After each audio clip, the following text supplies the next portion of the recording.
Hello mga kabayan, kabagis. Yan, kumukuha kami ng lupa para pagtaniman ng halaman ng aking asawa. Yun. Diba? Daming lupa. Magkaya ka naman sa aking kabebe. Dahil mas maganda doon ng itim, sabi ni Kuya Clinton. Oh. Ito naman si ate.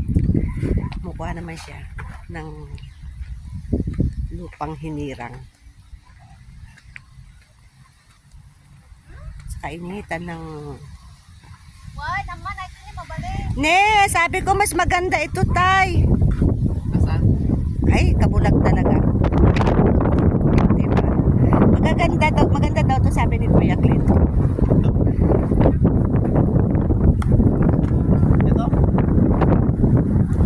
Yung itim daw. Ano dyan? Si ate. O yan! Yan ka kumuhin dito. Yan, yan. Kaya nga, yung itim. Yan. Itong maghahalaman, hindi Kuya Clinton, din nila alam ano.